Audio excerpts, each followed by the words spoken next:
এক ব্যক্তিকে মৃত্যুর মুহূর্তে বলা হয়েছে আপনি পড়েন লা ইলাহা ইল্লাল্লাহ। কসম আল্লাহর কিতাবে লিখছে উনি ওই ব্যক্তি বলতেছে 11, 12, 13, 14। হ্যাঁ হ্যাঁ, ওই কিতাবে আছে। এক ব্যক্তিকে বলছে মৃত্যুর মুহূর্তে আপনি পড়েন লা ইলাহা ইল্লাল্লাহ। ওই কিতাবে লিখছে ইমাম কুরতুবী রাহমাতুল্লাহ আলাইহি, সে বলতেছে 3.5, 4.5, 5.5। আল্লামা তাকি উসমানী দামাত বারাকাতুহুম সারা পৃথিবী বিখ্যাত আলেম বর্তমান পৃথিবীতে, ওনার বয়ানের মধ্যে আমরা পড়ছি, উনি বলছেন এক দুনিয়াদার সারাদিন দুনিয়া দুনিয়া দুনিয়া দুনিয়া সারাদিন দুনিয়ার কামাই করে। এই ব্যক্তিকে কেউ জিজ্ঞেস করছে পরকালে মৃত্যুর পরে জান্নাতে যাইবেন না জাহান্নামে যাইবেন, কি ভাবছেন?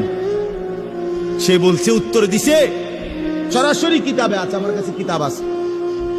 সে উত্তর দিছে, বাবু জান্নাত না জাহান্নাম সেটা কোনো আমার প্রশ্ন না, জেনে 2টা পয়সা লাভ হয় আমার হেনে দিয়ে, ওইটা জান্নাত না জাহান্নাম তোমরা চিন্তা করো, আমার দরকার হলো 2টা পয়সা কি হবা।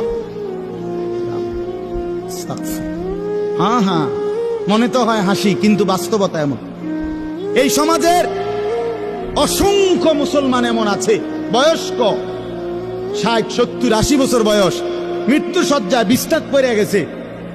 আপনি বইলে শুনবেন জীবনের শেষ আকাঙ্ক্ষা কি, এ শুয়ে শুয়ে শেষ আফসুস করতে আছে, আহা জিন্দিগিটা তো শেষ, মরে যাওয়ার টাইম হইছে।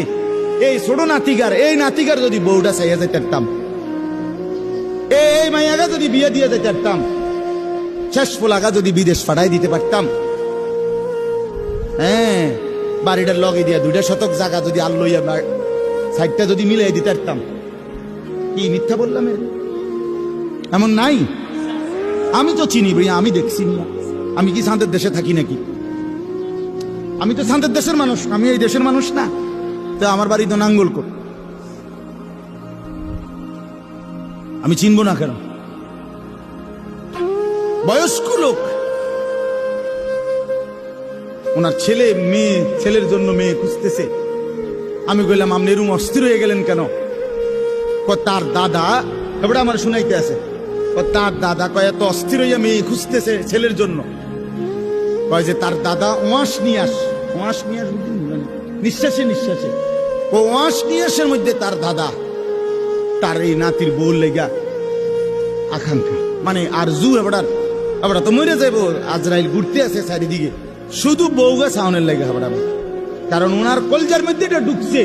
কবরের মধ্যে গেলে ওনার প্রথম প্রশ্ন করবে আপনার নাতির বউয়ের নাম কি, এটা হলো কবরের প্রথম সুয়াল।